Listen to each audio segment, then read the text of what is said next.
बिस्मिल्लाहिर्रहमानिर्रहीम। आज एक और लेक्चर के साथ कंप्लीटिंग स्क्वायर के जो क्वेश्चंस थे क्लास 10th के 1.1 के, वो हम कर रहे थे। आज एक और सवाल के साथ हम यहाँ मौजूद हैं। तो जी यहाँ पे सवाल लिखा हुआ है 3x² + 7x = 0। इसकी थर्ड टर्म जो कांस्टेंट होती है, क्योंकि हर सवाल उन्होंने डिफरेंट तरीके से देना होता है, तो इसलिए इसकी थर्ड टर्म उन्होंने गायब कर दी है। सिर्फ उन्होंने कहा दो टर्म्स अगर दी हुई हों तो कंप्लीटिंग स्क्वायर के लिए उसको किस तरह से हल करना है। हमने वही 3 स्टेप अपनाने हैं। सबसे पहले हमने मुतगय्यर के साथ वाला जो कांस्टेंट है उसको ख़त्म करना है। उसके बाद अगर हमारे पास कांस्टेंट है उसको बराबर के दूसरी तरफ ले जाना है। उसके बाद जो तीसरा स्टेप हमने करना होता है वो होता है कि सिंपल x के साथ वाला जो कांस्टेंट होता है उसको हाफ करके, आधा करके, यानी 2 पे डिवाइड करके हमने दोनों साइड्स पे उसका स्क्वायर जमा करना होता है। अब क्योंकि यहाँ पे थर्ड टर्म नहीं दी हुई तो हम सिर्फ पहला और तीसरा स्टेप अपनाएंगे। दूसरा जो कांस्टेंट को दूसरी तरफ लेके जाना होता है वो नहीं इस्तेमाल करेंगे, क्योंकि हमारे पास कांस्टेंट दिया ही नहीं हुआ। तो जी सवाल शुरू करते हैं। सबसे पहले हम जो हमारे पास इक्वेशन दी हुई है, डिवाइडिंग बाय 3 से दोनों साइड्स को डिवाइड कर देते हैं। 3x² / 3 + 7/3x = 3 / 0। तो ये जी हमारे पास आंसर देगा x² + 7/3x = 0। अब क्योंकि कांस्टेंट नहीं दिया हुआ, अब तो हमने लास्ट स्टेप शुरू करना है कि इसमें हमारे पास जो सिंपल मुतगय्यर के साथ वाली वेरिएबल के साथ जो हमारे पास कांस्टेंट दिया हुआ होता है उसको हाफ करके हमने उसका स्क्वायर दोनों साइड्स पे ऐड करना होता है। तो हम ऐड करेंगे 7/, यानी 7/6 square,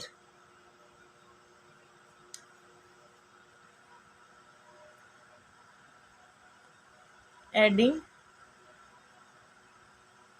7/6 square on both sides.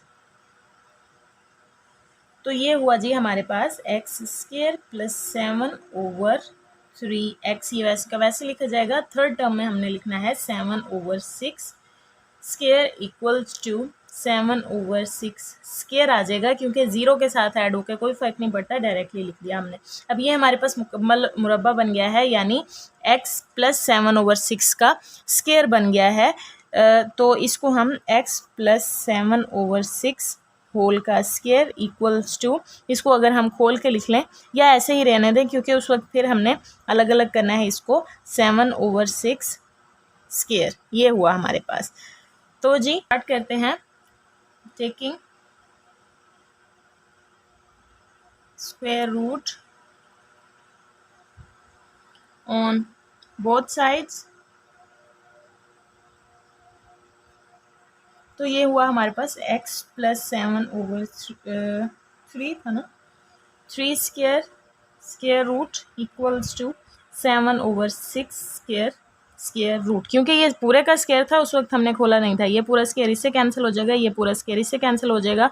और जब भी हम स्क्वायर रूट लेते हैं और स्क्वायर रूट कैंसिल होता है किसी भी एक साइड पे या दोनों साइड्स पे, तो हमारे पास एक साइड पे, किसी भी एक साइड पे हम प्लस माइनस लगाते होते हैं। वो हमारी मर्जी होती है। हम आसानी के लिए इस साइड पे लगा रहे हैं, वरना हम इधर भी लगा सकते हैं। तो जी ये हमारे पास दो किस्म की इक्वेशंस बन जाएंगी। इसको हम पहले सॉल्व कर लेते हैं। x = ± 7/6 -7/3। तो अब हम इस इक्वेशन को एक दफ़ा +7/6 के लिए खोलेंगे, एक दफ़ा -7/6 के लिए खोलेंगे। x = +7/6 -7/3। और दूसरी हमारे पास जो इक्वेशन बनेगी वो होगी जी -7/6 -7/3। अब इनका दोनों का एलसीएम लेते हैं हम इसको हल करने के लिए। 6, ये 7 वैसे का वैसे आ जाएगा। 3, 7 3 दा 21। और जी हमारे पास सॉरी लगा, तो सॉरी यहाँ पे 3 2 दा 6 होता है, तो 7 2 दा 14 आ जाएगा। और यहाँ पे हमारे पास 6 - 7 -14 हो गया जी हमारे पास। जी नेक्स्ट हुआ हमारे पास x equals to -7/6 and the other term is x equals to -21/6। ये हमारे पास एक सवाल हो गया। अभी हमने ये दो सवाल भी हल करने हैं जी। तो ये सवाल नंबर 2 हमने लिखा है, इसको भी हमने कंप्लीटिंग स्क्वायर से हल करना है। इस सवाल में हम देख सकते हैं सबसे पहले हमें इस साइड पे इक्वल्स की साइड पे ये एक्स स्क्वायर जो है ये सिंपल चाहिए होता है और उसके साथ हमें एक्स वाली टर्म चाहिए होती है और ये कांस्टेंट टर्म उस तरफ चाहिए होती है। तो सबसे पहले हम यहाँ पे लिख लेते हैं जी, रीअरेंजिंग क्वेश्चन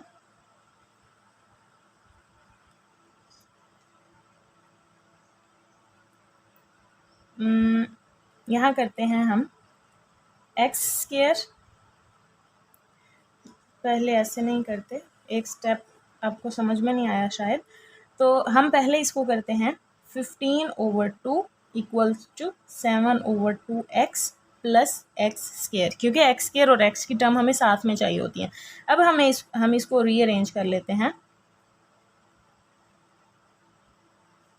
रीअरेंज करने से हमारे पास आएगी x square plus 7/2x equals to 15/2, यानी हमने इसकी सिर्फ तरतीब चेंज की है और इसमें कोई फ़र्क नहीं पड़ा। अब जी हमारे पास दो स्टेप्स हल हो चुके। एक तो हमारे पास मुतगय्यर जो है, दो दर्जी मसवात में जो बड़ी पावर वाला मुतगय्यर होता है वो उसके साथ कोई रकम नहीं होनी चाहिए, कांस्टेंट नहीं होना चाहिए, कोफिशिएंट नहीं होना चाहिए, और दूसरा कांस्टेंट रकम बराबर के उस तरफ होनी चाहिए, वो जा चुकी है। अब हमने इसमें थर्ड टर्म ऐड करनी है, एडिंग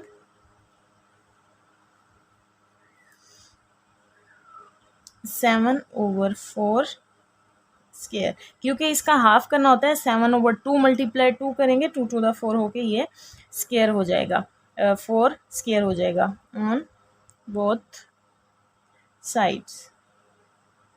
तो ये हुआ जी हमारे पास X square plus 7/2x plus 7/4 square equals to 15/2 plus 7/4 square.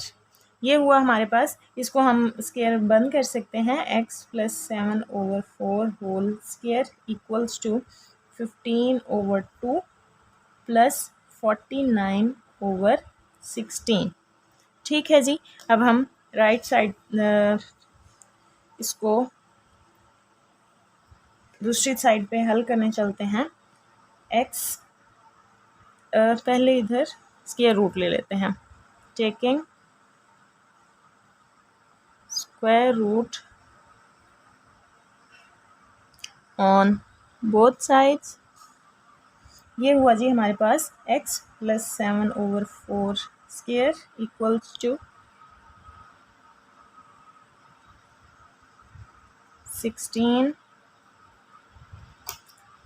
ये 2 था ना, 15 मल्टीप्लाई 8 प्लस 49, सॉल्व भी कर लिया और स्क्वायर रूट भी ले लिया। ये इससे कैंसिल हो जाएगा। x plus 7/4 equals to plus minus ये हुआ जी 8 5 द 40 0 4 8 9 10 11 12 प्लस 49/16 स्क्वायर रूट ये हमें देता है 169 divide 16 square root plus minus में, और x plus 7/4 equals to 13/4 plus minus में। ठीक हो गया जी। इसको हम लिख सकते हैं x equals to plus minus 13/4 equals नहीं -7/4। तो ये हल होके हमें देगा जी, एक इक्वेशन ये प्लस के लिए हम निकाल लेंगे, एक माइनस के लिए। x equals to plus 13/4 minus 7/4, right, and the other is x equals to minus 13/4 minus 7/4। अब इसको हम हल कर सकते हैं। एलसीएम लेने से 4 जुजाफिया कर लिया, 13 माइनस 7 वैसे का वैसे, and x equals to 4 minus 13 minus 7 हो गया जी हमारे पास। इसको माइनस करने से हमारे पास आएगा ओवर 4 और ये होगा जी हमारे पास -20/4।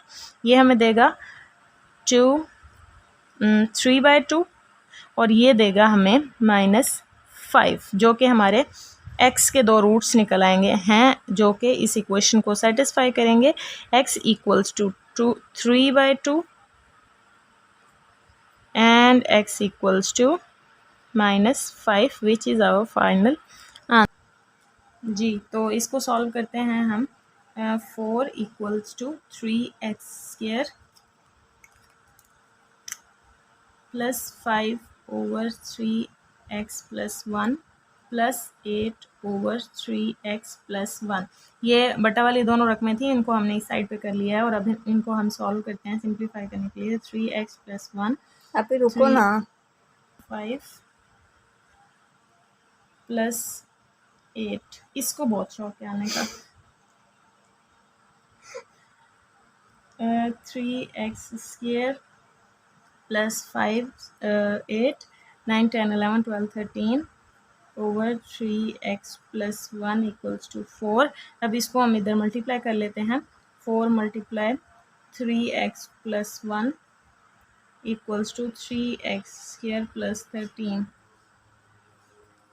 यहाँ पे हम करेंगे 12x plus 4 equals to 3x² plus 13। इसको हम इधर हल कर लेते हैं। 3x² plus 13 minus 12x plus -4 equals to 0। Standard form बन रही है हमारे पास। 3x² minus 12x plus 9, 13 plus का था और 4 माइनस का, तो 13 में से 4 चले जाएं, बाकी 9। तो जी अब हमने इसको सिंपली हल करना है। 3x² divides 3 minus 12x divide by 3 plus 9/3 equals to 0। x² minus 12/3x equals to -9/3। x² minus 12/3x plus 12/6² equals to -9/3 plus 12/6²। इसी तरह से हम इसको हल करते जाएंगे तो बिल्कुल सिंपल तरीके से अब सिर्फ कैलकुलेशन है वो आप कर लेंगे। उम्मीद है आपको इन सवालों की समझ आई होगी। इंशाल्लाह हम नेक्स्ट वीडियो में मिलेंगे, तब तक के लिए अल्लाह हाफिज़।